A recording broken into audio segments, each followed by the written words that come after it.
dari tingkat kota kabupaten se-Jawa Barat, dari tingkat perusahaan di Jawa Barat.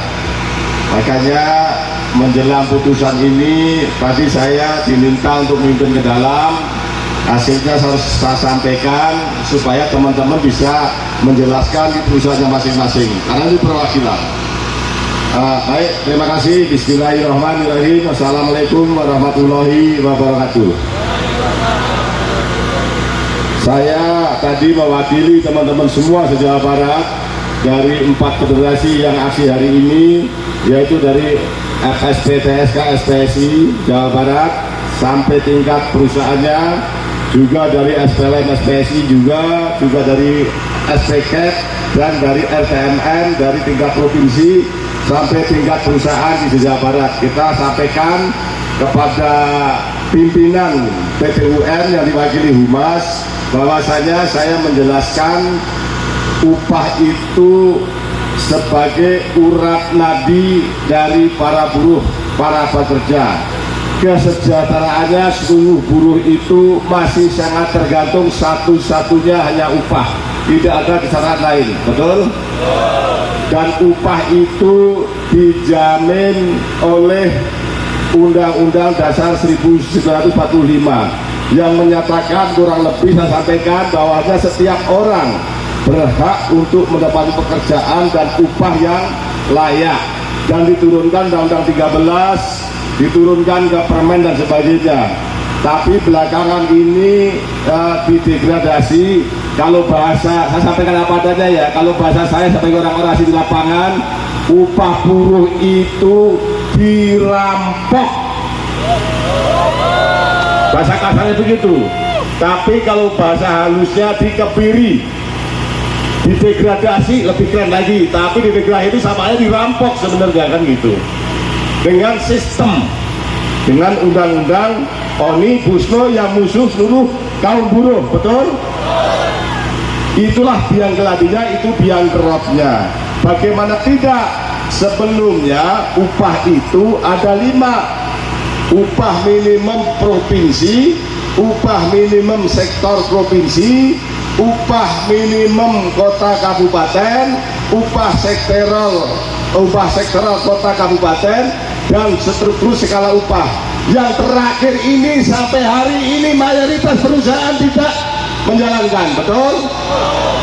Nah, karena dulu saya bilang upah sektoral itu oleh Permen 1 1999 dinyatakan upah sektoral itu minimal 5%, itu dirampok, dihilangkan, didegradasi dengan undang-undang Ciptaker ini.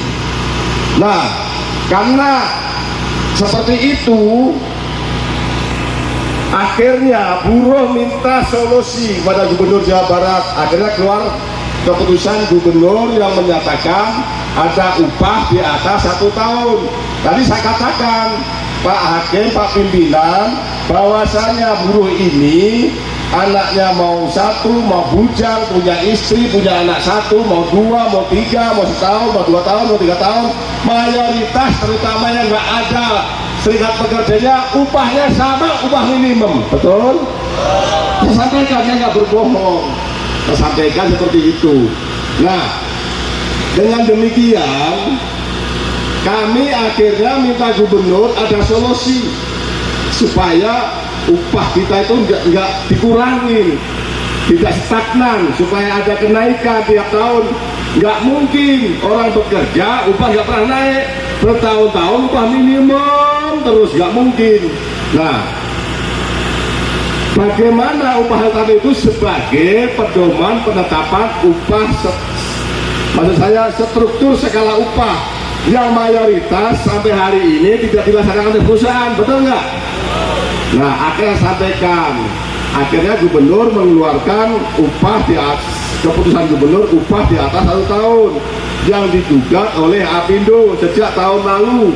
Objeknya sama, tempatnya sama, kan gitu, masalahnya sama, sekarang digugat lagi. Yang kedua sudah diterapkan, sudah dijalankan mayoritas perusahaan di Jawa Barat upah dalam tahun itu. Kalau putusan PT UN Bandung ini tidak menolak gugatan Apindo. Pertama, yang sudah teman-teman terima hari ini sudah dijalankan, kemungkinan besar harus dikembalikan. Pertama itu. Yang belum naik masih alat, nggak bakal naik, sehingga kesejahteraan kaum buruh akan terdegradasi. Kalau bahasa kasar, dirampok dengan sistem, dengan undang-undang. Saya katakan, undang-undang cipta kerja ini pemerintah yang buat. Harapannya begitu pemerintah atau eksekutif itu salah, legislatif inilah yang harus mengingatkan. Tapi faktanya pemerintah, legislatif, DPR bersekongkol sama-sama menciptakan undang-undang cipta kerja, betul nggak? Itu yang akan membuat kita akan sengsara, akan sulit. Bagaimana tidak? Upahnya murah, outsourcing di mana-mana, semua sektor pekerjaan, PHK mudah, pesangon murah, tinggal setengahnya. Oleh karena itu, ketika ada pelanggaran eksekutif dan legislatif, saya sangat berharap PT UN ini sebagai lembaga peradilan, kehakiman, benteng terakhir bagi kami semua untuk mencari keadilan. Kami tidak bermaksud intervensi PT UN, karena PT UN juga menjalankan amanah konstitusi. Tapi kami juga menjalankan amanah konstitusi Undang-Undang 1045. Terutama lebih spesifik adalah Undang-Undang nomor 21 tahun 2000, yaitu Undang-Undang tentang Serikat Pekerja, Serikat Buruh, yang tugasnya harus memperjuangkan, harus melindungi, harus membela hak dan kepentingan kaum buruh. Sekali lagi mohon maaf, pimpinan PT UN, kami tidak intervensi. Kami menghormati independensi hakim. Tapi kami berharap hakim ini benar-benar intervensi, tetap menegakkan keadilan untuk semua. Karena ini piranti organisasi kita jalankan, jadi ini saya sampaikan. Cuman saya nggak seperti orasi sampaikan dengan santun, karena audiensi kan gitu. Karena ini tambah orasi, ya harus menggebu-gebu. Tapi intinya sama, substansi sama, itu yang sampaikan.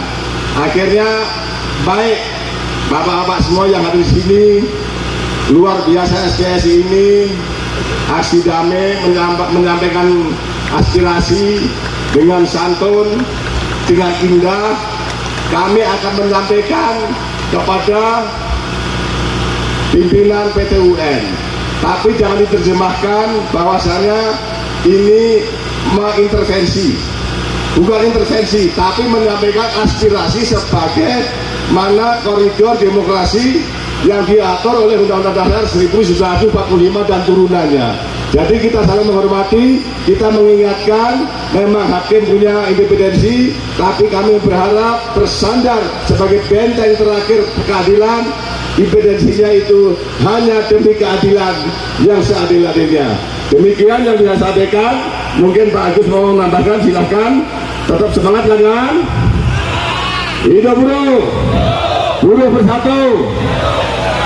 Nah, pesan dari para pimpinan hakim, tinggal berikhtiarnya dan maksimal, tinggal berdoa, tinggal berdoa.